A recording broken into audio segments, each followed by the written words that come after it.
below as well, so it's easy for you to get to it. All right, on to what we want to talk about today. So as I said, today the topic is ideas, generating ideas, the process of it, the value of really creative ideas, and specifically how we can use them to serve us better in winning new business. So my guest today is Will Burns, and Will is the founder and CEO of the virtual idea generating company called Ideasicle. He's been running that for about a decade. He's been doing that about as long as I've been running this other company.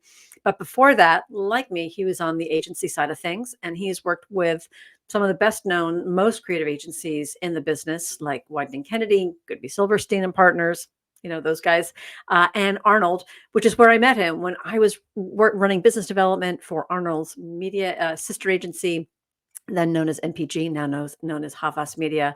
And he was running, among other things, business development for Arnold. So it was always a pleasure to work with him. And I'm really happy to be welcoming him back today. Hi there, Will. How are you? Hey, Jody. Thanks for having me on.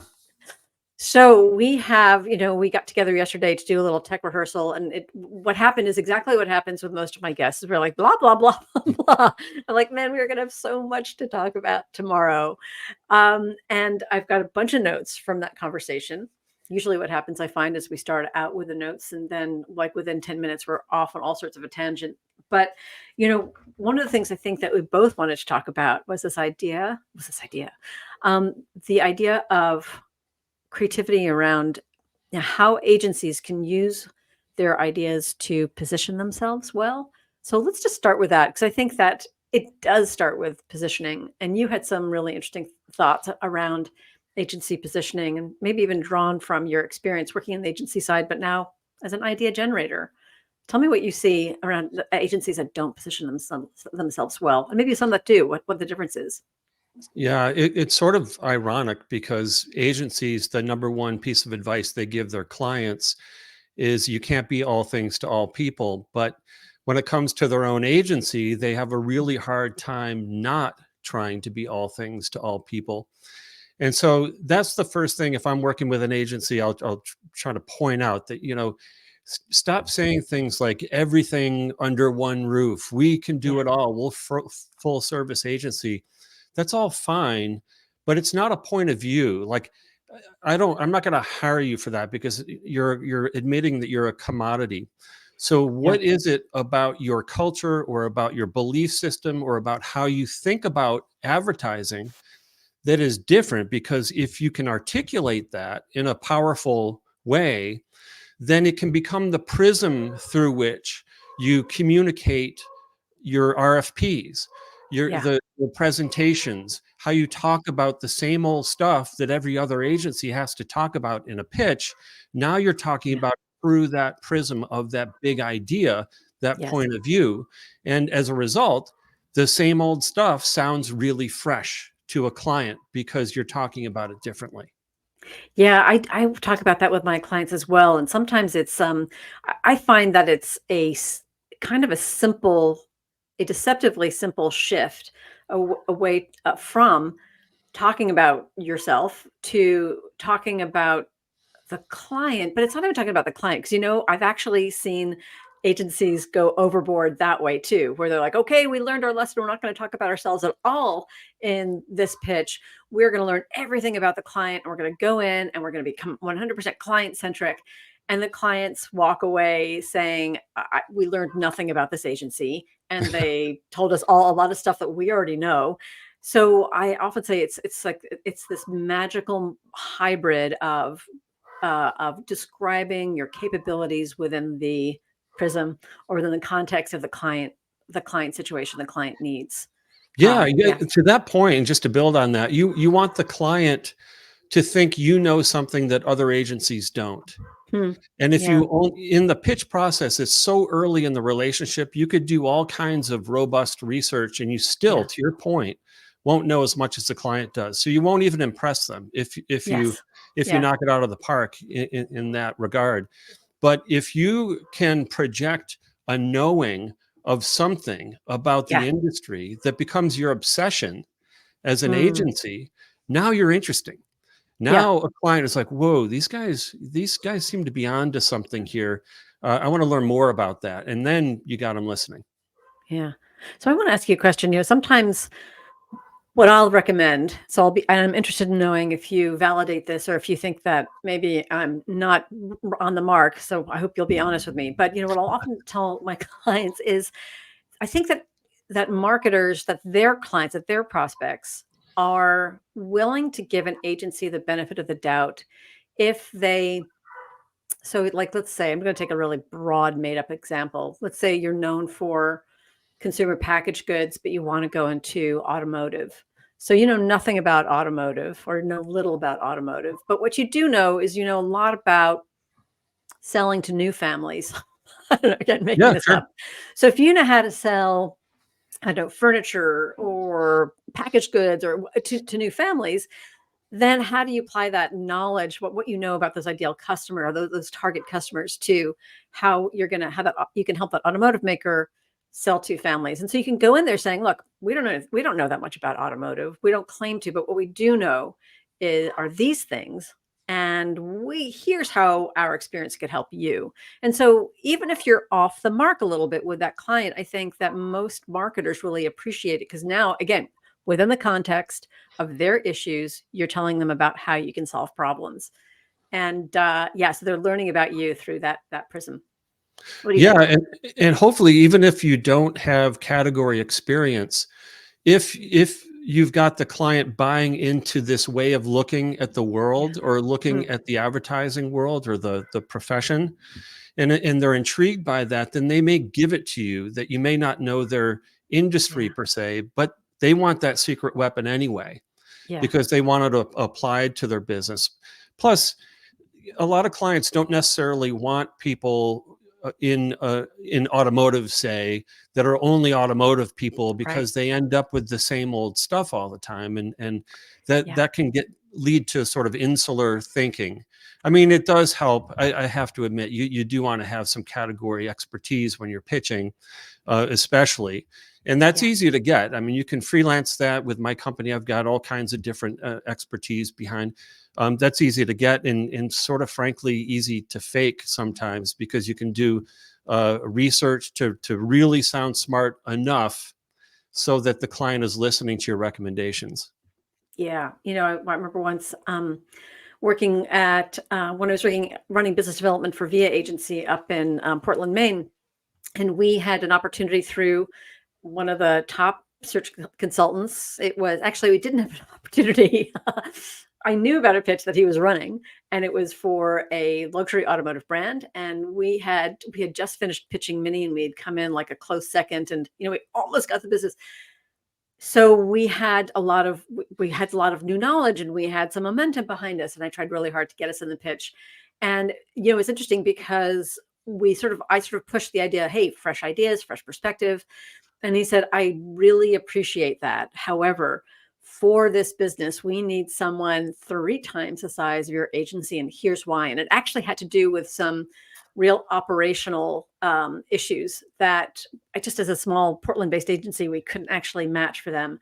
So that was actually kind of interesting. And I appreciated his honesty because I realized, okay, you're right. This is not a game that we can win. But actually, this kind of segues to a story that you were telling me that I'd love you to share again for the sake of our vast audience and those watching the recording. Tell me a little bit about that pitch that where you got yourself, when you were at Arnold, got yourself invited and what you did. And I'll let you sort of tell the story and the client and stuff. Yeah, so I was reading Adweek one day and I noticed in a big headline that the RadioShack business was $250 million piece of business at the time, was in review, and that I they wonder had. how many people watching this were like really Radio I Shack. know, right? Yes, Radio Shack was a very important retailer at one point in time. Yeah, no kidding. Some people probably don't even know what the heck we're talking about. Who's RadioShack? But anyway, I had read that they were in review and there were 20 agencies in the RFP process. I saw the name of the pitch consultant in there, and I was kind of miffed because Arnold was well known at that time for dusting off, you know, well, dusty old brands Yeah, like like Radio Shack was starting to, they were like sort of on their yeah. little bit. Yeah, they were You've not got quite on the top questions, we've anymore. got answers. That was their Mm. campaign at the time. And so I was like, we're perfect for this business. I'm going to send them a letter. and see what happens. And I did a little research. I didn't do a lot of research, but just enough to be sort of dangerous. And I saw, I forgot to tell you this yesterday, but I saw a TV spot on YouTube for a Rugrats wall clock. And at the end, it says, "You've got questions, we've got answers." I'm like, oh my God, why nobody has questions about a Rugrats wall clock? Okay. So in the letter, it was a little stinging. I was like, the problem with RadioShack is that you're not relevant today. You're trying to be a big box retailer in a small box. What if you flip that around? What if you decided that, wait, we're small for a reason? What if we're in neighborhoods for a reason? What if all the things that you currently perceive as negatives about RadioShack, we could turn into positives? And so that was, and then of course I made a little pitch about Arnold and how we're good at dusting off old brands and stuff like that. I sent it to them, and as fate would have it, as the cosmos in its majesty would proclaim, the very first, apparently they got like 100 letters like mine, from ambitious new business people. On the very top was mine, and they read it just on a whim, and it hit them right between the eyes, and they're like, oh boy. So we made it into the pitch because of that point of view, and we ended up winning the business. And largely because of the tone we set. It was really fascinating study, because Arnold was not known as a risk-taking agency. It was sort of a middle of the road, very good, very buttoned up. It's when you're really making headlines for the VW work. But but we weren't like Crispin or anything like that. We weren't like wacky, crazy. Not that I have a lot of respect for Crispin, don't get me wrong. Sure. But this letter, because it was kind of coming out of nowhere and took a point of view and tried to hit him right between the eyes, and did set the tone for the rest of the pitch. And it turns out that the committee that was reviewing the agencies at the end, they all had a scorecard, relationshiping, the work, the strategy, the people, the blah, blah, blah. And we lost. But in the end, the CMO went away for a couple of days to think about it and gave us the victory because, and this is a quote, close, Arnold is the one I want to get into the trenches with. So that whole letter, not only, and the campaign we ended up presenting came right out of the spirit of that letter, it turned out, but that letter kind of ended up being the roadmap to victory. So it was crazy. It was crazy. It was cool. Can I unpack that? Because there are a few things. Hopefully I remember them. But I always love to I think back on my experience, your experience, and also just working with the agencies I work with now, which tend to be smaller, sort of under 50 people and under.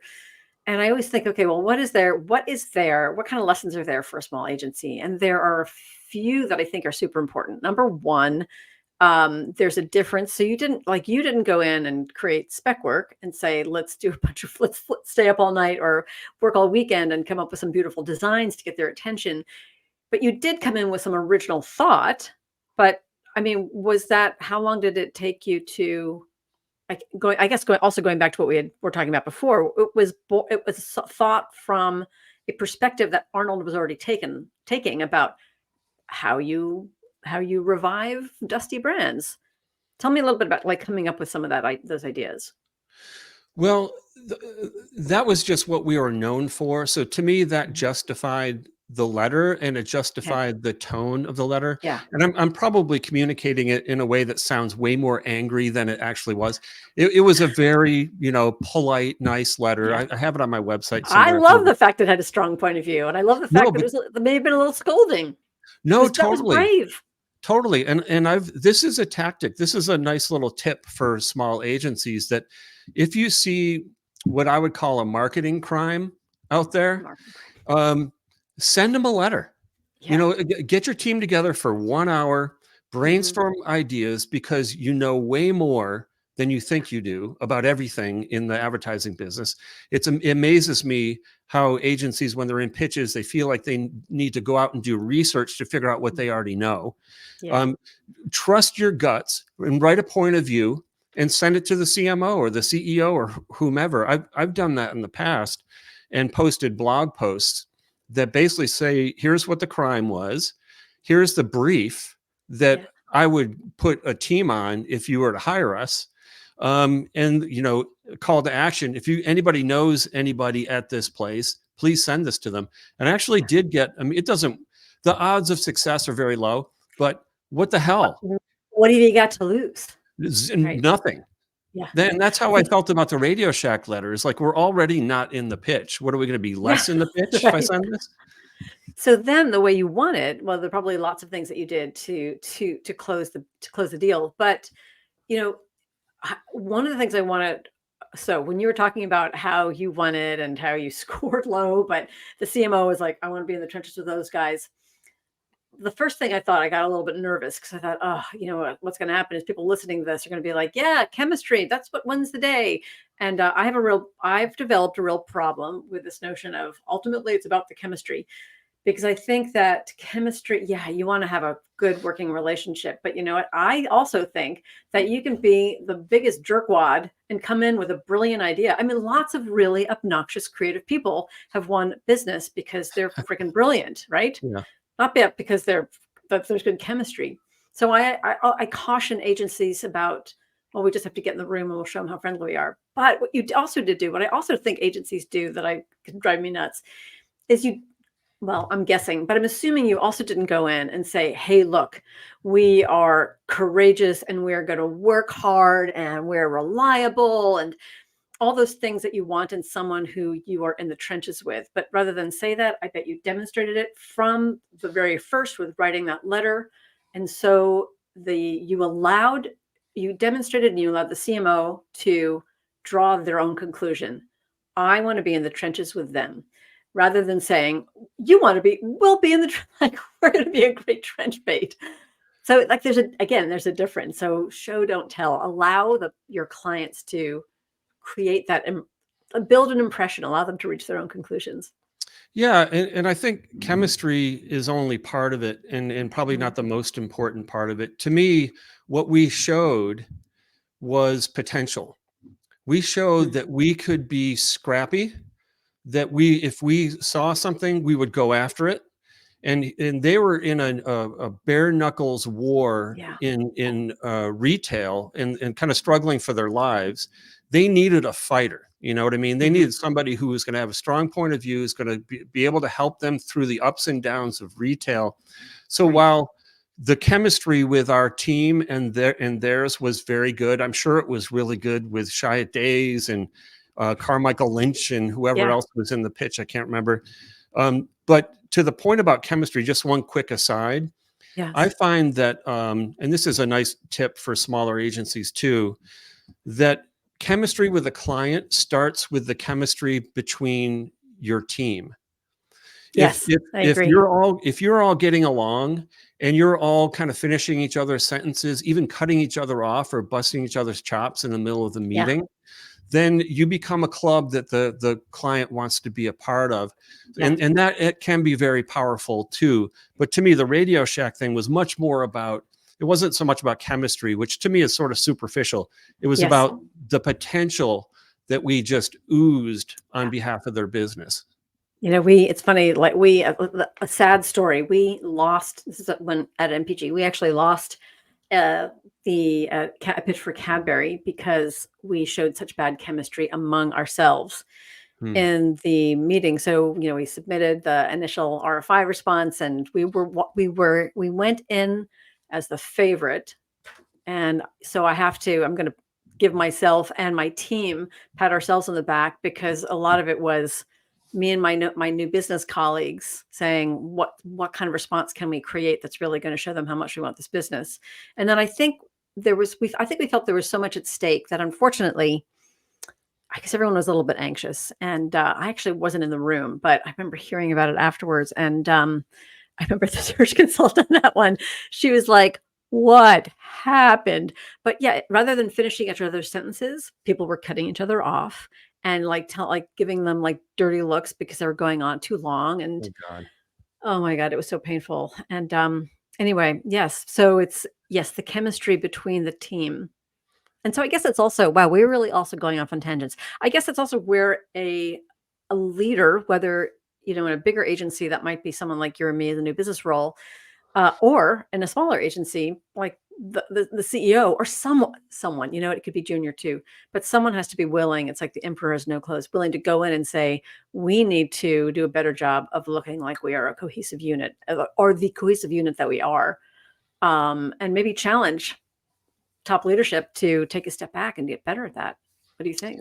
No, I think that's true. In fact, you wrote a great post Hmm. a month ago about democracy versus dictatorship in a pitch. Right. And it really resonated with me because I used to use those exact words in describing a functional pitch team.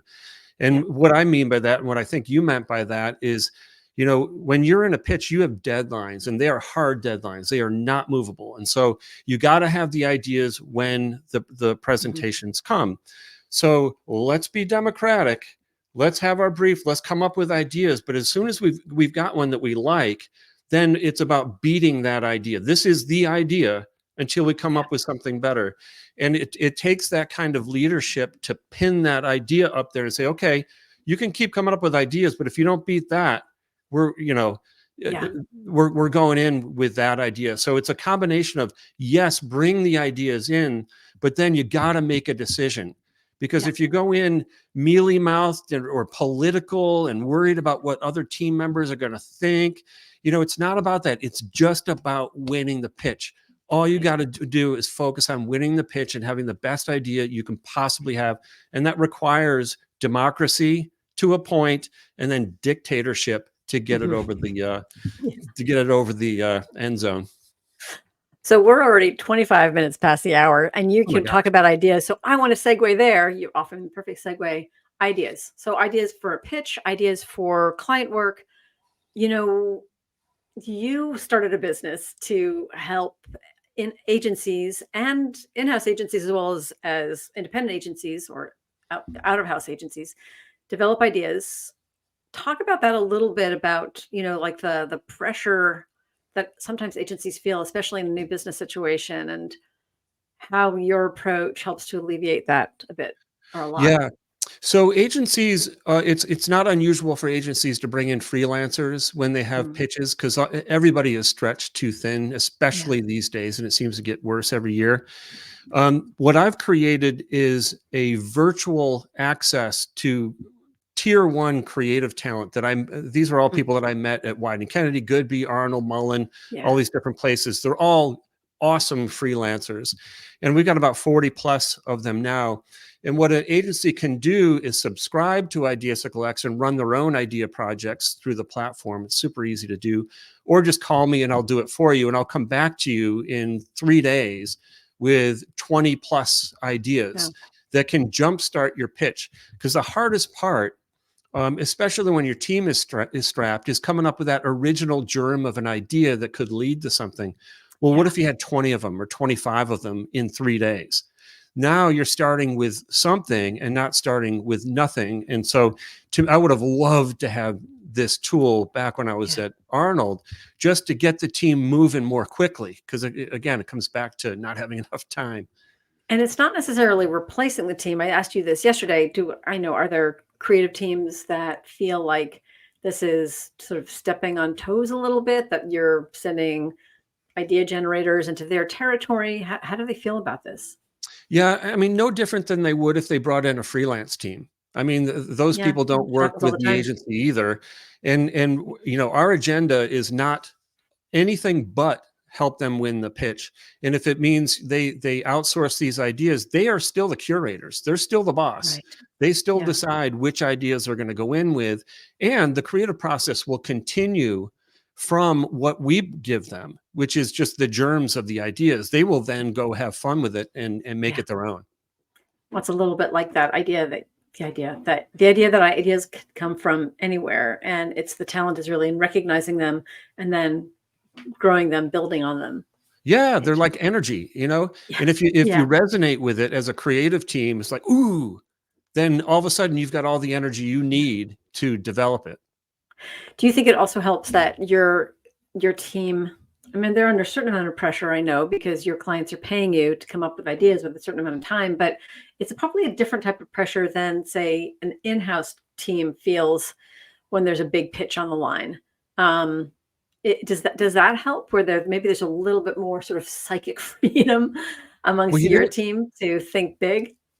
versus an in-house agency? Yeah, versus that creative team versus, the CEO going to the creative team saying, "The pitch is in 2 weeks. Come up with a brilliant idea." Yeah. Um, Yeah, it's sort of like a race. When you're in a pitch, it's more like ideas for sport.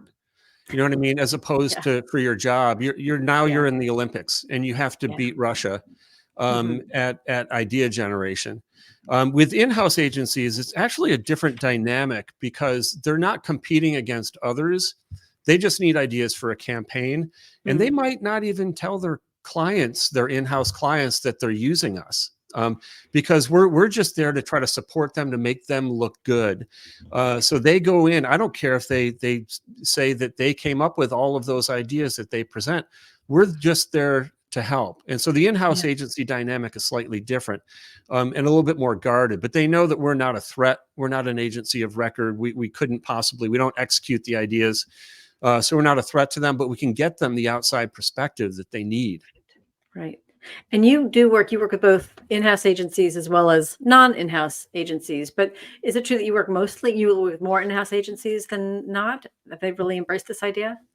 Yeah, it's sort of a sweet spot for Ideasicle X. Again, Yeah, because if you're a creative team or even a creative department within a company, then you're yeah, only thinking about that brand every single yeah, day, and the thinking can get quite insular.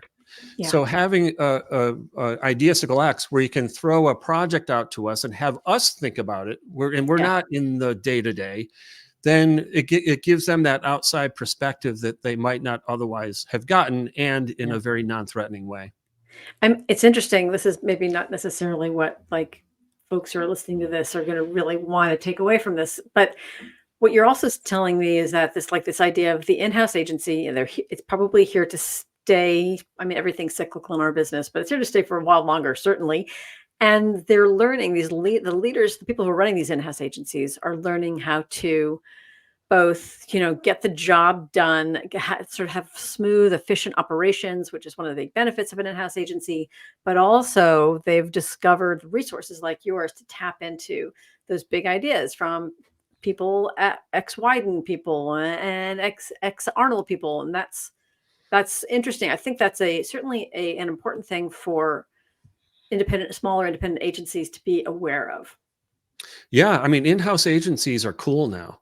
Yeah, They it used to be, 20 years ago, a creative director at Arnold would say, "I will never get caught dead in an in-house agency. It's yeah, like where creatives go to die," hmm, that kind of thing. But now some of the yeah, best creatives are chief creative officers at CVS, at hmm, Staples, at these big retailers, big brands. yeah, It's kind of a cool place to go now, and that, I yeah. mean, that is the trend. I think it's like 70 or 80% of corporations in America today have Yeah. in-house agencies, and that Yeah. was 40% like 10 years ago.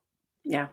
And again, it's not to like deliver bad news to all you agencies out there, but I do think that, the more that you're aware that that exists, then the easier or the better you will be able to position yourself against that. Because I also do think that there's a lot of room and still an important place for the independent agency. Yeah, Um, especially hmm, if they can position themselves in a way that is yeah, not threatening to the comes in-house agency. brings us right back to the beginning, right? It's really about that positioning. It's really about that ability to open the door to sort of wedge your way in with a strong positioning statement, and then also be disciplined and have it to back it up and demonstrate it. Yep, What are you going to do to get yourself noticed? Yeah. exactly right. Gosh, Will, this happens all the time. I feel like with a half an hour, 30 minutes has just like flew by.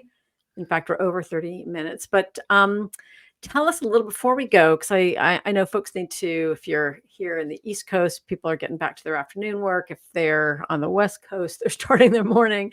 If they're in Europe, they're already like maybe watching this over a glass of wine. But tell us a little bit more about Ideasicle X and how an agency might work with you and how to get in touch with you. Yeah, sure. So you can find us at ideasiclex.com. And there are two ways to engage with us. Typically, agencies use us in pitches, but we've also been used on existing client business. They don't often tell their clients they're using us, but that's cool. Yeah. If they need some outside perspective, that's a way to do that. But in a pitch situation, I have a product designed specifically for agencies called Jumpstart. And it's a 3-day gig. You call Hmm. me, brief me, I'll brief the teams, I'll recruit the team of 4 people. They all work together as a team, 4, Yeah. world-class creatives That you chomping pick, on that you ideas choose. on the platform. And then after 3 days, we'll have, maybe 30 or 40 ideas, and I'll invite the agency into that idea stream where they can Yeah. go peruse through all the ideas exactly as they were posted Hmm. and find the nuggets that they want to take to presentation. So Interesting. yeah, so that's for age. But what you can also do if you want to is just call me and I'll do it for you and come back to you Yeah. with a nice tight presentation. But it's a lot more expensive. Gotcha. Okay. Yeah, but they get this raw, like sort of the raw output, which is a beautiful thing. That's really great. Yeah. I think my team member Megan is probably in the background there. So Megan, when you have a moment, just throw up. I think you've got Will's information. Just throw up. There we go. So you can email Will be at ideasicle.com or visit ideasiclex.com. Well, Will, I have, I've always admired you ever since I've got to know you Oh, right back at at you. Arnold, and I think it's been really fun to watch Ideasicle grow and evolve and its success, and I think you have so much to offer folks. So I hope that everyone will take advantage of the opportunity to talk to Will and see what they can do for you. Thanks so much, So Jody. thank you, and thank you, folks, for